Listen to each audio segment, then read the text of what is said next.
Paz do Senhor, meus irmãos, minhas irmãs, povo de Deus. Estamos começando mais uma escola bíblica aqui pelo canal Casa do Pão. E a partir de hoje vamos estar comentando 2 versículos do Novo Testamento. Um texto que eu acho maravilhoso, fantástico para o nosso crescimento em Deus e para a nossa vida cristã diária.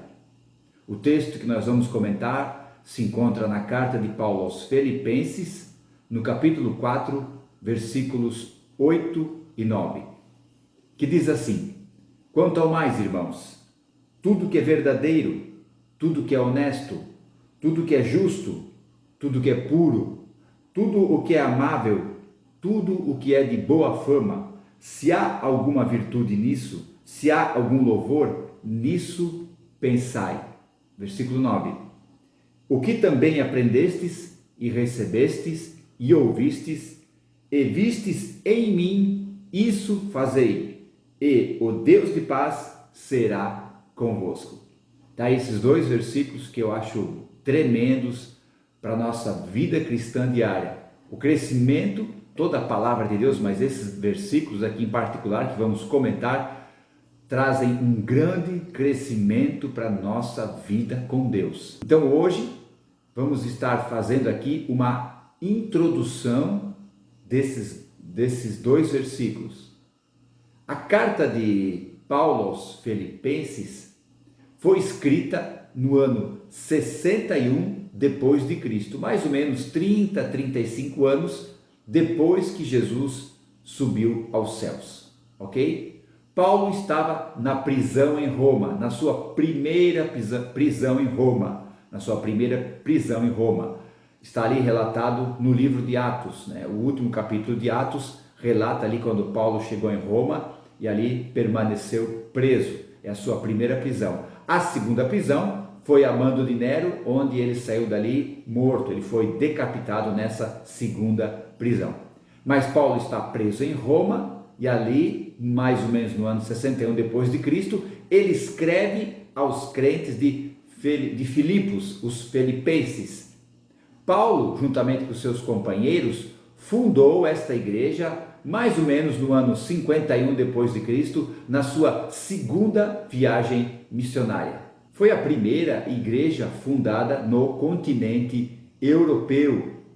Há uma probabilidade que essa comunidade de fé tinha mais gentios, povos não judeus, do que os próprios judeus, ok? O judeu entendia que quem não fosse judeu era um gentio. A palavra gentio quer dizer nações, pessoas pertencentes a outras nações, não da nação de Israel. Esse era o pensamento judaico e isso é até hoje em dia.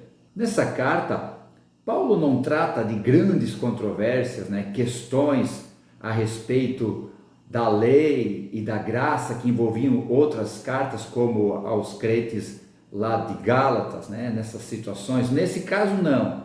Essa comunidade de fé era uma comunidade muito abençoada, eles eram fiéis a Paulo, eles amavam a Paulo e ajudavam Paulo financeiramente no seu ministério. Tanto é que uma parte do conteúdo desta carta fala do agradecimento de Paulo sobre essa oferta, essa ajuda financeira que os crentes de Filipos mandavam para Paulo. Também nessa igreja não há nenhum problema de desordem, nem grandes divisões, As divisões normal de uma ou outra pessoa que não está contente, não se entende ali com a liderança e resolve sair, Isso tem até hoje em dia, nós vemos vários casos desses. Então essa igreja era uma igreja muito bem conceituada, muito bem estruturada. Por quê? Porque confiava em Paulo e tinha realmente Paulo como um grande líder da igreja. Tanto é que essa carta é considerada uma das cartas mais amorosas de Paulo. É chamada também a carta da alegria, porque Paulo fala nesta carta: regozijai-vos sempre, isso é, sempre sejam alegres, tenham esta alegria jubilosa sempre, sempre sejam felizes. Como felizes? Na presença do Senhor. E Paulo traz muito isso nessa carta. E claro, também ele fala da perseverança na fé, Porque Paulo sabia bem o que era ser perseguido por causa da fé. Logo, ele que foi um perseguidor da igreja, né? Agora ele sabia o que é ser perseguido por causa da sua fé. Então, quando ele fala isso nessa carta, ele sabia bem do que ele estava dizendo. E aqui no capítulo 4, Paulo começa a trazer as orientações finais da carta, as exortações para eles estarem alerta, estarem motivados, estarem vigilantes, estarem preparados, sempre se dedicando ao Senhor, sempre se colocando na presença do Senhor. Por isso que esses versículos 8 e 9 são fortes, são tremendos, são profundos, né? Mexe muito, né? Quando nós lemos esses versículos, fala muito conosco, né? Essa orientação que Paulo fala, né? Quanto ao mais, irmãos, tudo que é verdadeiro, tudo que é honesto, tudo que é justo, tudo que é puro, tudo que é amável, tudo que é de boa fama, se há alguma virtude, se há algum louvor, nisso pensai. Aí ele fala, puxa a responsabilidade para ele mesmo. O que também aprendestes e recebestes e ouvistes de mim, isso fazei, e o Deus de paz será convosco. Então, olha que orientação, né, Paulo está trazendo para esta igreja. Nisso pensai. A ideia ali não é fugir desse mundo, se trancar dentro de um quarto, fugir para um lugar deserto, ermo, né? Se esconder numa caverna e viver longe desse mundo. Não, a ideia não é essa, de se esconder, sumir desse mundo. A ideia é o que é? Você está vivendo neste mundo, mas a tua mente está ligada no céu, a tua mente está ligada na eternidade, e tu procura viver uma vida com Deus. Quando Paulo fala nesses 2 versículos, é exatamente isso. Você está nesse mundo, mas você não é deste mundo. Porque Paulo está dizendo isso para nós mantermos o nosso perfeito juízo, buscando a Deus com a ajuda do Espírito Santo e meditando na sua palavra. Meditando na sua palavra. Eu e você, hoje em dia, nós temos, gente, o privilégio da Bíblia Sagrada. Nessa época aqui, eles não tinham. Os discípulos, né, de Jesus estudavam muito o livro de Isaías, porque Jesus citava muito o livro de Isaías. Então eles estudavam muito o livro de Isaías, muitos salmos, para entender a chamada de Cristo, para entender a mensagem do Evangelho. Então aqui nós temos a palavra completa, temos o Velho Testamento, temos o Novo Testamento para ler, meditar. Então isso é a nossa vida cristã, né? Buscando a Deus com a ajuda do Espírito Santo e meditando na sua palavra. Por isso que João escreve na sua carta, primeira carta de João, capítulo 2, versículo 27, a unção que dele recebestes. Dele quem? Do Senhor Jesus, através do Espírito Santo. A unção que dele recebestes vos ensinará todas as coisas, e não será preciso que ninguém vos ensine, porque a unção não é mentirosa, ela é verdadeira. A unção ali fala da presença do Espírito Santo, ok? Não é que você não precisa de professores, agora eu posso estudar sozinho, não é isso. Entenda o seguinte, um grande escritor, vamos lá, Machado de Assis, para o nosso meio, Luciano Subirá, grandes escritores, eles tiveram que aprender a ler e a escrever. Ninguém deixou de passar por esse processo, ninguém nasceu sabendo ler e escrever, todos tiveram que passar por esse processo.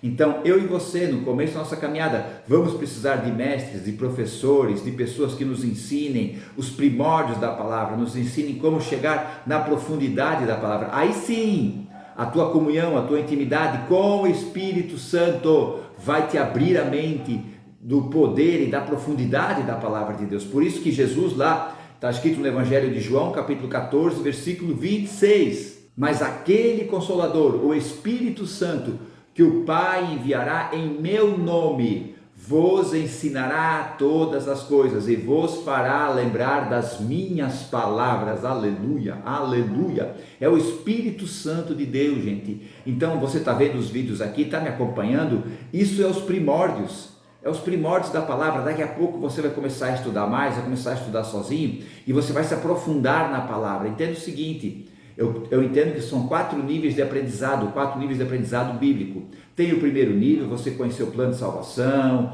você entender o que é Jesus, quem é Deus, quem é o Espírito Santo. Esse é o primeiro nível. Aí tem o segundo nível, que eu digo que é a nossa escola bíblica, no caso da Assembleia de Deus, é a nossa escola bíblica dominical, nosso segundo nível, já é um nível um pouco mais alto. Aí tem um terceiro nível, que é aquele nível que você busca o entendimento do grego, do hebraico, grandes comentaristas como Champlin, Matthews Henry e outros por aí afora, Hernandes Dias Lopes, vários comentaristas muito bons, Luciano Subirá, que são profundos. Aí tem o quarto nível, que é muito acima desses todos três que eu falei, é o nível do Espírito Santo, gente.